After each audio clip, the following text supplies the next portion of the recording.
Hello guys, this is Ray Chen. So today I want to share with you a topic. The topic name is reality transfer. Because throughout the years I have been in real estate sales and I have been building teams. And I see a pattern of where people that are able to become successful versus people that couldn't make it. And what I have discovered, it's whatever that become reality, first have to already in your mind. So I have coined something called reality transfer. This is something I created. I think this philosophy, this technology will be able to help the people that want to make a change in your life. Whoever you are, whatever you're trying to do, doesn't matter what industry you are at, doesn't matter what age range you are at, doesn't matter whatever your circumstance is, it will help you to make your dream come true. So the reason I call it reality transfer is because whenever if you want to make something happen, a reality, something, if you want to bring your dream to reality, first it has to be first manifested in your mind. First you have to believe it. It has to be a reality in your mind before it can become a reality in that actually happens. So I created this system called reality transfer, and there is a step to the reality transfer. Number one, before you create a reality, you have to remove the boundaries and expectations. What I mean is that you have to go, let's say if you want to make $1 million, right? So, I mean, nowadays $1 million is pretty much nothing.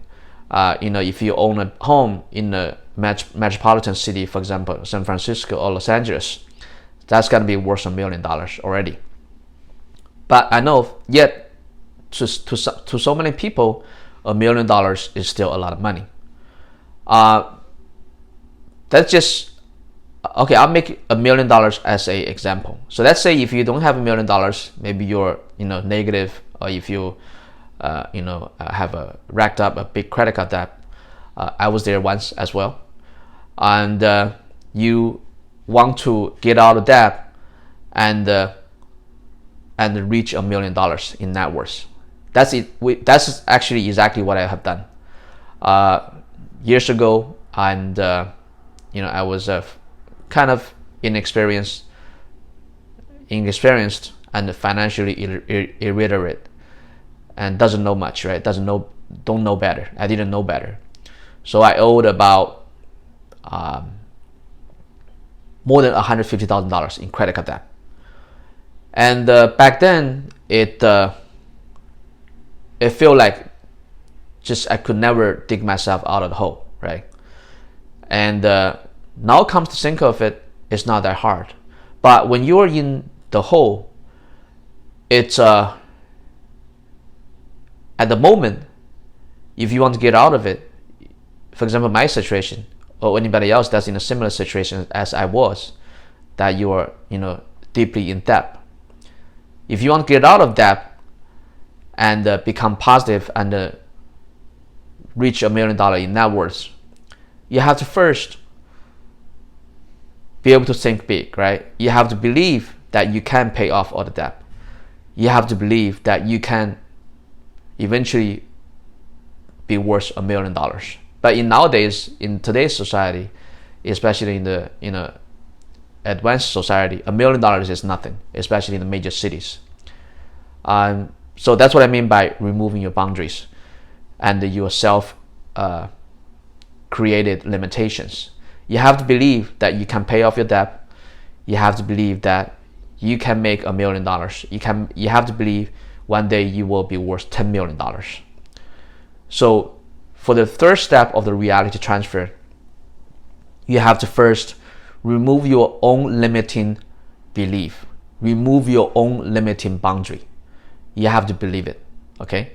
That's number one step. Number two, you have to dramatically increase your standard. It could be everything. The type of home you want to live in, the type of car you want to drive, the type of clothing you want to wear, the type of restaurant you want to go to. You have to increase that standard. You have to be no longer be okay with living at a subpar standard of life, right? For example, let's say before you were driving a Toyota, Nissan. Now you need to increase your standard. You say, I don't want to drive a Toyota anymore. I want to drive a Mercedes, or I want to drive a Lamborghini. I want to drive a Rolls Royce. You have to increase your standard. Let's say, because if you don't increase your standard, if you are continually okay with driving a Toyota, then where's the drive, right? What's the gap that you need to bridge? What's the gap that you need to, close? So if you're driving Toyota now, and if your standard in the future is still driving Toyota, then you have no gap to close, right? Let's say if you're driving Toyota now, and your goal is to drive a Lamborghini, then you have a gap to close, right? Then you have something to work for. Number three step is create and repeat the inner reality. So you have to create it, right? So first we'll talk about removing your boundaries, your limitations. Number two, increase your standard. And then number three, so after you have done those first two steps, then you will be able to create an inner reality that is worthwhile. That's worthwhile to going after, right?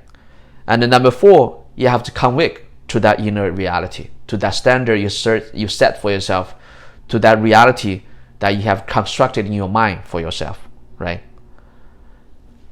And the number five step, you gotta work to close that gap and communicate that inner reality, right? You have to say it out loud. You have to let the world know, right? Because after all, if you created a new inner reality and nobody knows about it, what's gonna happen? Nothing's gonna happen, right? Because nobody knows about it, and number one, you're probably too scared to let anybody know. If you're too scared to let anybody know, how are you going to bring it into reality?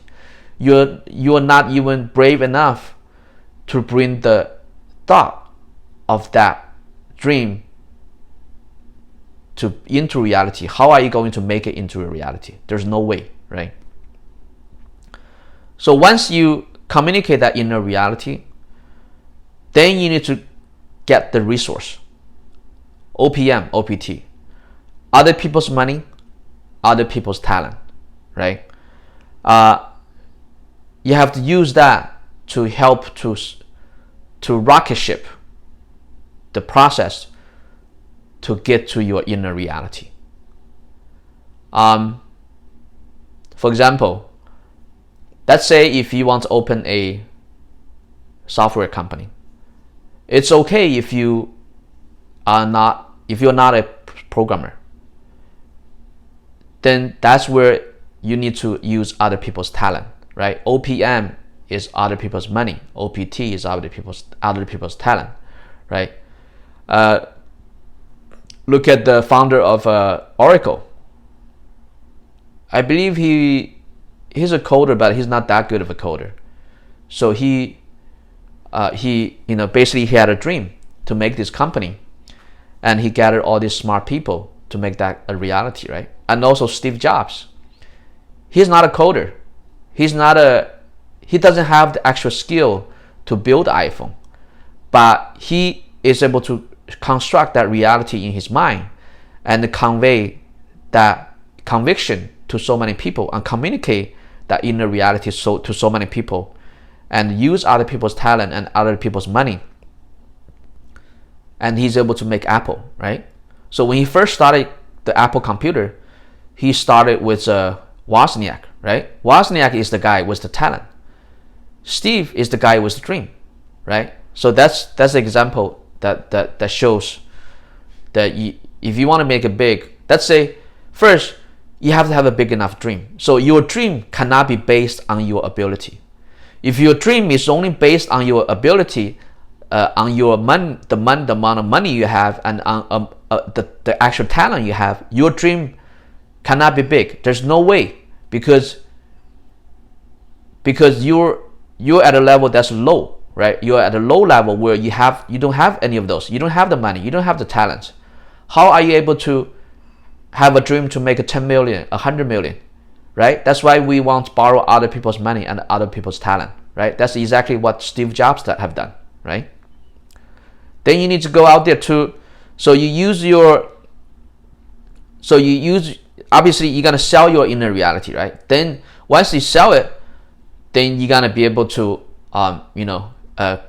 get the talent and get the money. So I actually made a note of it. So I need to change the sequence. So you need to sell the inner reality first. And when you're in the process of selling that story, then people will come around you. For in Steve Jobs' situation, he was selling his dream, and the Wozniak, is able to come on board. So together they made the Apple computer, right? So once you have done all this, then let's say Steve Jobs, he got together with Wozniak, and they made the first Apple computer, and they sold many units of the Apple computer, and their company become public traded company. That is when the inner reality became the outer reality. Do you see how that works? So there's a couple things. Recap. First, you have to increase your standard. Second, you have to really believe in it. You have to really believe in your reality, inner reality. You have to really believe in your dream. The dream has to be big enough. You have to truly believe in it. And you need to get people to help you. People with the ability, people with the talent, people with the money. Because in the beginning, you will not have those things. You will not have the money. You will not have the talents. But you have the dream. You have this inner reality. If you're convicted to it, if you have the conviction for it, if you have the people to help you to achieve it, then you will transfer your inner reality into a real life reality. That's why I call it the reality transfer. It's something I created. It's something I made with my years of experience and my observation. I truly believe this reality transfer concept is going to help so many people. For me, my journey of entrepreneurship has been a long and a tough journey. I'm sure it's probably the case for many other people out there as well. I have done so many jobs. I was in the army. I was a bus boy. I was a factory worker. I was a Chinese food delivery guy. I was a truck driver. I sold in Swami. I did so many things trying to be successful. And many years later, then what I really figured out is that you have to think big. But a lot of people kept saying think big, but most people don't know how do you think big. And once you think big, how do you carry that into the reality? This is how you do it, guys. You can do it. Anybody can do it. Anybody. Just look at all the people that have been through it. Steve Jobs he's the Steve Jobs today, but he already passed away. But when he first started, he's not Steve Jobs, right? And the other day I was watching a documentary of Vladimir Putin, the president of the USSR. Because he came from he was a KGB officer, right? And then he rose to become the president, one of the most powerful individual in the world. I was looking at his footage when he was because he started in the city government as a pretty low ranking official. Back then, he didn't look at like a president at all. His demeanor, the way he stood, his facial expression, he didn't look like a president.